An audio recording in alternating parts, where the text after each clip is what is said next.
That's right. That's right. Once again, thank you for your time on Time 97.7. You are most welcome. Thank Great, you. great. We are glad to have you speak on our current corruption perception index. Ghana, as the report states, we've been stuck. We are stagnated for the past 3 years. We are where we are. We have not gone. We've not been worse. Neither are we getting better. But as I put to Mr. Franklin Kujo, there are people who say that corruption is a perception, and so why should we be worried about that? Well, thank you very much, and good morning to you. Are welcome, sir. And your viewers. Perception matters in life. If you are in town and everybody thinks you are a thief, when you are not a thief, I think it is something you should worry yourself about. But those who like to push it aside and say it's perception, well, maybe living in their own world, because the reality on the ground, which you and I will see almost Time 97.7 FM. The General's report, you will see that there's a lot of corruption going on, and you, the media, you have been highlighting and bringing to the fore several of those corruption issues. So it's not just a matter of perception; it's a reality.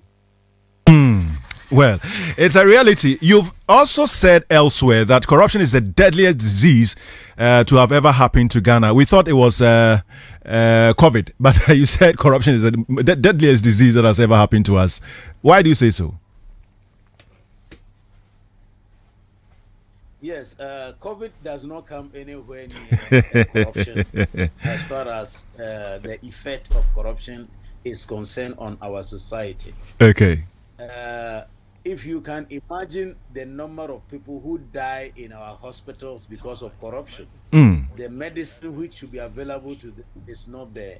The medical personnel which should attend to them are not attending to them.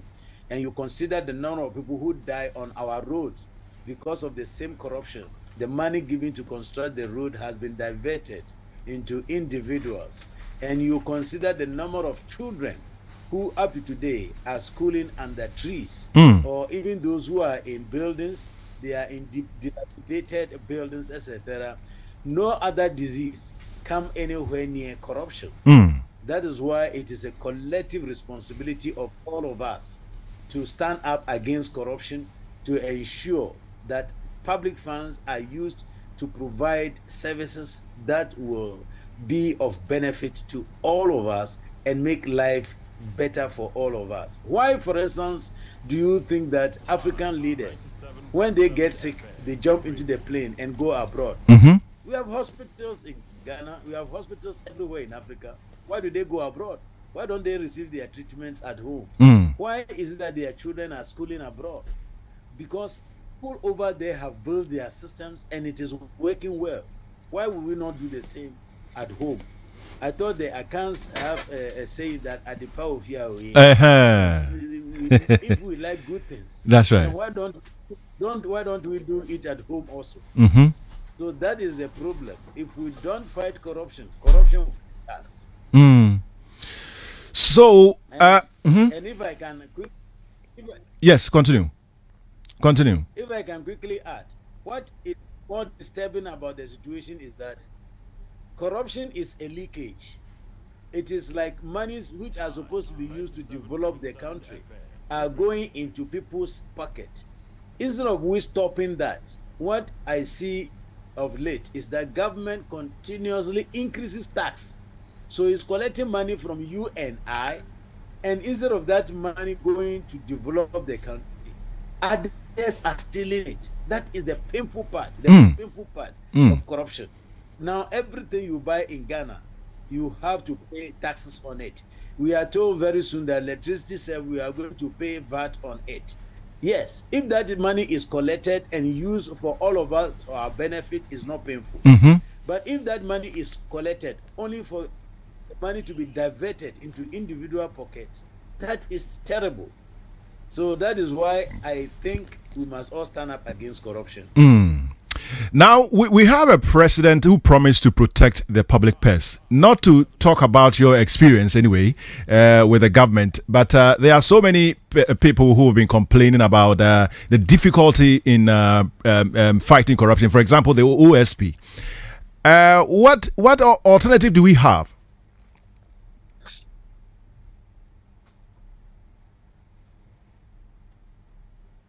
Well, there are several alternatives. One of the alternatives is to demand from the leadership of the country the need to protect the public purse. For instance, thankfully, we are in an election year. I almost said an auction year because the election process has become auctioning process. People are buying positions instead of being elected to position. So we are back to another, call it auction or election year. We should demand concrete actions that they are going to take when they are elected into office. And if we are not satisfied with your implementation of what you promise, we must vote that government out. So now we are performing at 43%. Sorry, we scored 43 out of 100. That's right. Which is a failure. And the bad thing is that we have stagnated at a failure stage. And people are saying that, oh, it is not worse. If you are past or in a past mark and you are stagnated, that is better. We are now at 43, which is a failure. Okay. So we should demand from the incoming government or all the people who are aspiring to become the leadership or lead this country. What should we expect when we enter 2026 for 2025? For instance, a new government will be formed in 2025, be it MPP government or NDC government or an individual or any other party. Right. What score should we be expecting? Are we expecting that you will cross the 50% mark? Remember, Ghana has never crossed the 50% mark. And until you cross the 50%, you have failed. So we have been a failure all this while, except that the situation has worsened. We moved from around 58, dropped to, I think, about 56 or thereabout, and to 48, came to 46, and then we have stagnated somewhere around 43. After going low as 40. So we must have to look at it. Do you know what, my brother? Tell me. What even disturbs me, if you look at the report, yes, if you look at the report, you will see that Ghana has not been able to make it up to the 50%, which is the pass mark. But put that 50% aside. Denmark scored 90%. We could not even score half of Denmark's mark.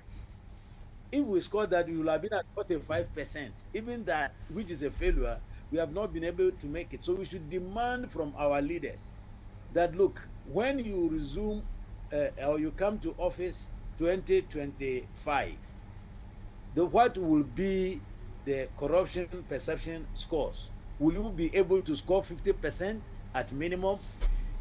If he or she says yes, then come the next election, he has not scored it, we should push him or her aside, because corruption has gone far beyond perception. It's not perception. Take the Auditor General's report all over the years and see what is there. You read through the newspapers, in fact, your own station and others. How many corruption issues have you not been bringing up? So it's no more a perception, it is a reality, and we must fight it. And the only option that we have now is to elect so-called or perceived corrupt leaders out of office. But before they come to office, as you have said, we need to ask questions. What are some of the forensic proofs that we could get from them? Because the president currently, whom we or many of Ghanaians accused to be corrupt, said to Ghanaians before he was being elected that he had the capacity to protect the public purse. So what further checks do we have to do apart from they telling us these or what they are able to do? Yeah, you see, the problem is, or the issue is, we didn't ask for the details from the president when he promised that I shall protect the public purse. we should have asked him, how are you protecting the public purse? What are the concrete actions you are going to take to protect the public purse? For instance, there are some known laid down procedures that can be used in protecting the public purse. One, not shielding corrupt officials. If corruption allegation or issues are raised against you, you must go through the process. In the developed countries that we are looking at, when you are accused of corruption, at times it is not even proven. The person resigns or you are asked to resign. Okay. So can we ask for that?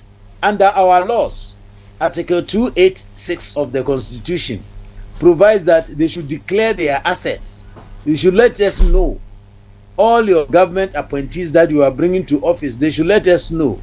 Let us ask the president, are you going to let us know the assets of you and your appointees? Are you going to publish it? Is it going to be verified? Currently, they declare only to the Auditor General. And like I said, I have been an Auditor General before. Auditor General is not God. There is no way Auditor General will know all those assets. So whatever you tell the Auditor General is what he takes. Okay. So let's ask the appointee, are you going to make public the assets and liabilities that you have when coming to office? Sure. So that when you are going and declare the same, we can compare and find out whether you have cheated us during your time of office or you are clean. We can also ask the incoming or those who are aspiring for the presidency to tell us if there will be lifestyle audit. Lifestyle audit is very important to prove that people are not corrupt. Today, somebody is elected into parliament or somebody is appointed a minister, and within 2 years, 3 years, he or she is a millionaire. Look at the amount of monies that are being found under government appointees, their houses, or being stolen from them. How did they make it? Today, we are also being told, if you remember, that when the former president was standing for the presidential candidacy, sure, candidature, we were told about, I've forgotten, 60 million or thereabout was spent in the process. Yes. When the vice president was contesting, he spent about 80 million. Let me tell you, the salary of even the president is not up to 50,000 a month. So for 8 years, the president, the maximum he could earn is 4.8 million. Okay. Which is not even up to 5 million. So how can a vice president spend 80 million? Where is that money coming from? It may not necessarily be coming from the public funds. It may be coming from individuals. But when you fund somebody to get there, then the person may have to corrupt the system and pay back.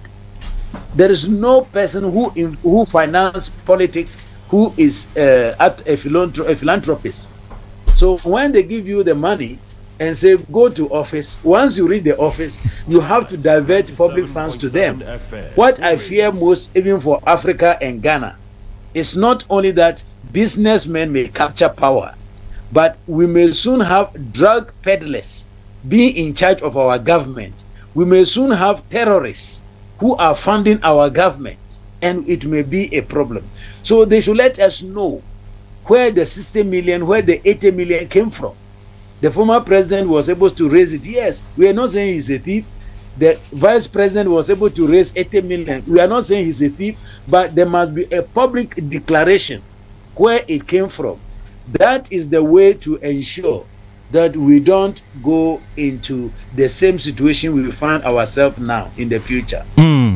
Just to corroborate what you've just said, Lawyer Amdi Apia Kubi, who is a member of parliament for Asante Achem North, has also said this, that if care is not taken, we are likely to raise criminal leaders in the country, as you've just said. But do you see anything wrong with our constitution, as people say that so many powers have been arrogated to the president? Do you see the constitution contributing to this kind of canker?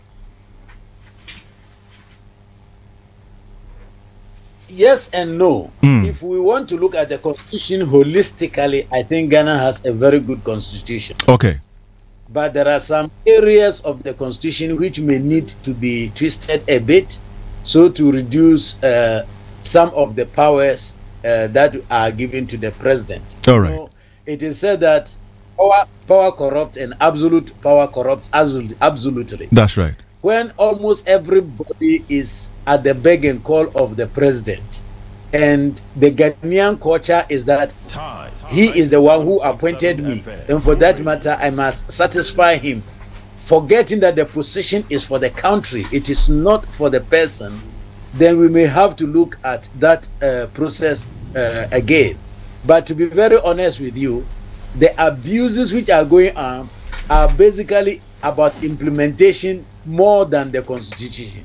Okay. Because I agree with one of my friends who has been saying that there is no law which is so good that it will prevent us from doing the right thing. There is no law which is so good that will prevent people from doing the wrong thing. And there is no law which is so bad that will prevent also people from doing the good thing. So no matter how good the laws are, it is for the implementation. Leadership is the most important thing. Like I called for in another station, I said we must show leadership in the fight against corruption. Okay. In fact, the office of the special prosecutor, Yoko, auditor general, etc. are there, but the office of the president is more powerful. If it calls you and say, look, you, my minister, I've heard that you have procured this, go and provide the evidence, otherwise you are going to be locked up. He goes to parliament. Let's assume that president calls all his ministers today and said that, have you seen the auditor general's report? I give you 2 months, clear all the issues in your ministry, otherwise I take your office. What do you think will happen? Right. We will get all our monies back, and then we will save money for the country. So leadership is very important, and we must ask the presidents who are coming that anytime we see this rot in the auditor general's report, can they promise us that within 3 months all those issues will be cleared? If they fail, then it is against them. We must make corruption so unattractive, say that people will say that no, it is not worth getting involved in corruption. If we don't do that, let me tell you, we shall be dancing around all this while. You and I will continue paying tax. We will continue complaining, but then our country is not going to progress. One would have thought that the judiciary could have been a sort of anchor for us when it comes to corruption. But you've also accused the judiciary of its reluctancy in fighting corruption. Do we have a future? Yes, we have a future. I'm not saying that the entire judiciary is corrupt. Okay. But there are huge elements of corruption featuring from the judiciary. And I was trying to rebut the Deputy Attorney General 2 days ago. He was saying that when people go to court and they lose cases, then they think the judiciary is biased. It is not true. Even when we win cases, the way the case is handled tells you how biased or useless the judiciary may be. Okay. It is not just a matter of winning the case or losing the case. And I gave an instance which I would like to repeat here. For instance, if they say that Daniel has been removed from office wrongly, or the president has asked him to go on leave wrongly, and the judiciary sit on the case for almost 3 years till Daniel reaches the retirement age, is that not justice denied? Anyway, so even though they ruled in favor of the attorney, the auditor general, which people, which I myself I claimed at the start, when I read their judgment, I said these guys are protecting themselves. They are biased. They are partisan. To be honest with you, from my point of view, because what they did was to support the president to kick me out of office, and later on come out with a ruling which will protect they themselves, because in their own ruling they said that if they should support the president, it means that the chief justice can even be asked to go on leave. Yes. The electoral commissioner can be asked to go on leave. So they knew that. Since when did that come to their notice? And they waited for 3 good years. So when I can no longer function as auditor general because I'm on pension, then they come telling us that. Is that not a biased judiciary? Is that the judiciary which is genuine? So their own behavior betrays the genuineness that we expect out of them. And I think that there are good ones, but some of them are not living up to expectation. Okay. There is a maxim which you and I think we have all heard several times, which I think the judiciary should know better. They say justice delayed is justice denied. Yes, it is. So why are they delaying justice? In some cases, we are told that they would like to sit every day to hear those cases, and in some cases, they go to bed.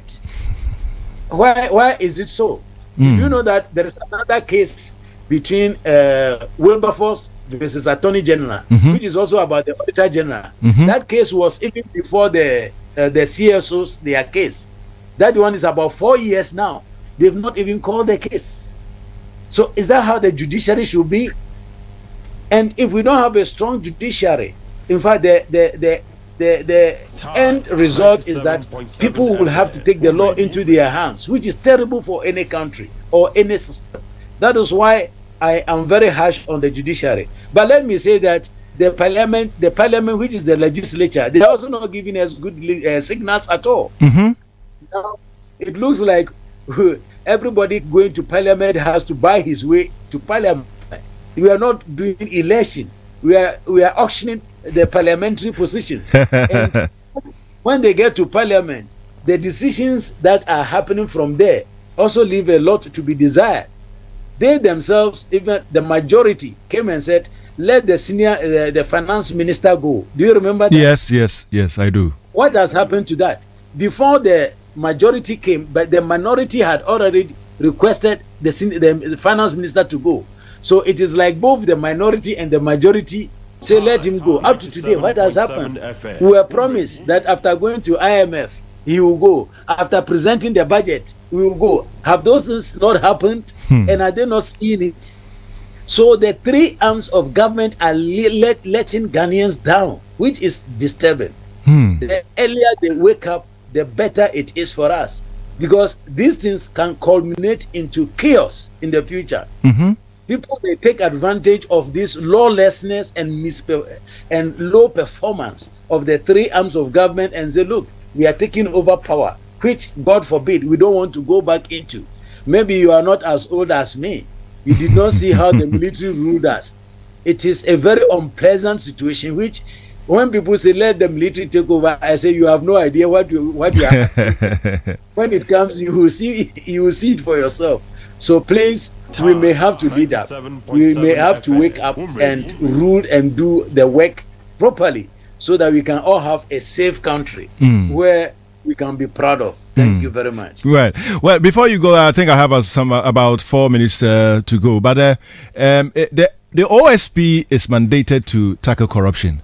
Now, the OSP is also there telling us his challenges as to why he's not able to prosecute or how he's not able to carry out his mandate. So where do we stand? We have someone appointed to do the job, but he says in fact, he's stifled. He can't do it.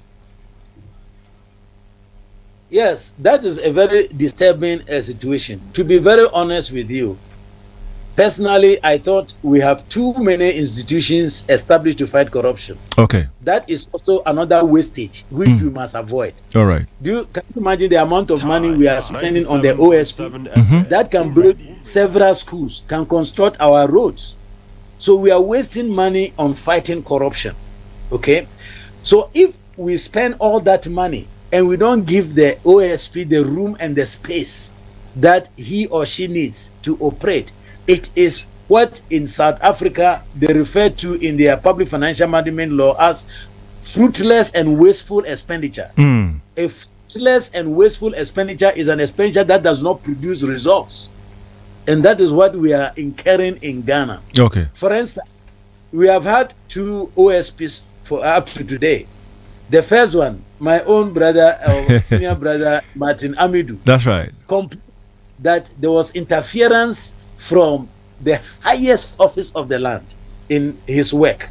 Well, let's try not to believe Martin Amidou. All right. So we put it aside. Then comes Kisie Jabe.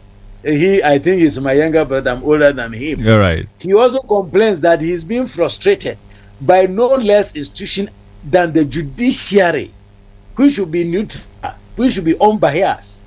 And up to today, we have not heard from the judiciary a rebuttal of that position. So I am tempted to believe him because of the bias that the judiciary has shown to I myself. Okay. So I have no business doubting Kizia Jabin until they themselves come with proof to tell us that no, based upon 1, 2, 3, what he is saying is not right. Until then, we will believe Kizia Jabin and ask judiciary to repent and stop doing what they are doing and allow the man to do his work. All right. If that's not true, they should come out and let us hear them. Okay. Thank you. Thank you very much, Mr. Domelevo, for your time. We will invite you when you come back when you come back from wherever you are. We invite you to Kumasi and give you some fufu. Well, you should know that I grew up in Kumasi, so I know Kumasi very well. All right. And you like fufu, eh? Yes, I stayed in Bomso for so many years. All and right. I know Kumasi like the back of my house. Okay. So I will pay a visit and I'll come and see you face to face and we will take food together. You're welcome. You're welcome, sir. Thank you very much.